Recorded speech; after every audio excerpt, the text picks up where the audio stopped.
Turo namin kung paano mag-assemble ng PisoNet timer sa inyong computer. Una, dapat ihanda muna natin ang ating mga kakailanganin. Dapat meron tayong computer set, isang timer, at isang coin slot ng piso. Ngayon, pumunta muna tayo sa ating timer. Ngayon, ituturo muna namin sa inyo ang mga bahagi at gamit ng ating timer. Una, yung pula. Yung pula, ginagamit yun sa pag-set ng oras. Pangalawa, ito yung power slot. Dito sinasaksak ang power cord na galing sa power converter. Yung susunod naman, ito yung controller. Dito mo isasaksak yung cord na galing sa monitor. Susunod ay ito yung reset button. Dito mo isasaksak yung cord para sa reset. Susunod naman, itong dalawa, ito yung para sa coin slot. Dito ka mamimili, it's either yung piso, ito yung piso. Ang susunod naman, ito yung 5 pesos. Dito ka mamimili kung ano yung gagamitin mo sa iyong computer para maset ang time. At ito naman, panghuli, ito yung sa timer. Dito magdi-display yung oras na sinet mo doon sa pula. Ngayon, pumunta muna tayo sa ating coin slot. Ang gagamitin natin coin slot is para sa piso. So, ngayon, yung cable niya, ito yung cable ng piso sa coin slot. So, dapat, yung cable, isasasak mo doon sa coin slot na piso sa circuit board. So, dapat doon mo isasasak para sa piso. Susunod naman, ito yung circuit board sensor. At dapat, hindi mo dapat makalimutan yung sensor niya saksak sa kanyang slot para ma-detect yung piso mo. Ngayon, dito na tayo sa ating computer.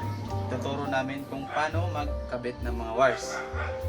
Ngayon, dito tayo sa ating VGA sa monitor. Ang ginawa namin, binalatan namin yung cord ng VGA. Tapos pinagkabit-kabit namin yung mga magkakaparehong kulay. Dapat masigurado mong lahat ng wires ay nakakabit para ma-reset yung monitor mo. Ngayon, dito na tayo sa ating power converter. Dito tayo kukuha ng kuryente para sa ating timer. So, ang ginawa namin, kumuha kami ng 4 pins, kumuha kami ng 2 wires at doon namin kinabit yung power cord para sa ating timer. Ngayon, isi-set up na natin ang ating timer coin slot sa ating computer. Una, isasaksak natin yung coin slot doon sa ating timer.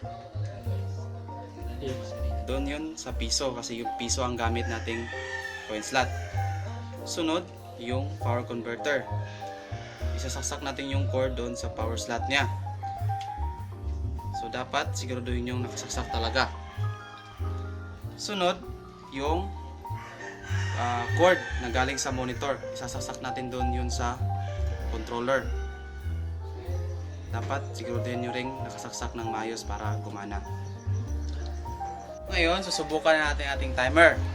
Ang timer natin ay nakaset lang siya sa 1 minute para madali lang. Pag naubos yung 1 minute natin at nag-zero yung timer natin, dapat ma-off yung monitor natin. At ngayon, susubukan na natin ang ating timer. So, isasaksak ko na tong EVR sa ating extension at isa-switch on natin ating computer. Ngayon, tulugan na natin ang piso kung gagana pa ang ating timer.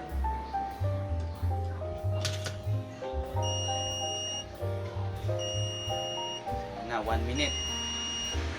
Display ng ating monitor.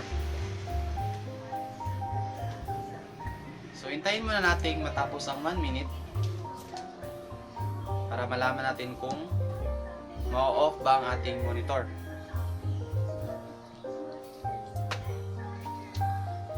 So, meron pa tayong 30 seconds. So, Hintay muna tayo sandali.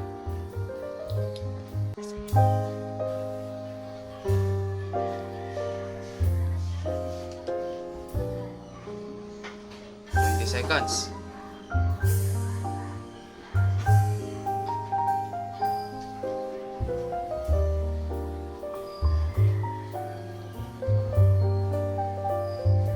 Five seconds na lang.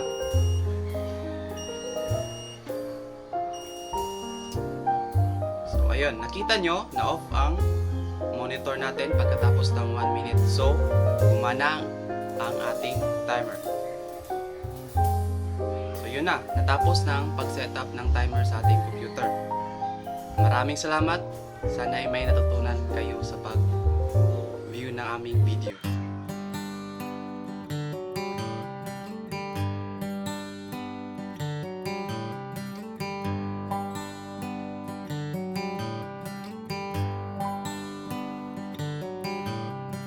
Here's another pity, and there's another chance. Try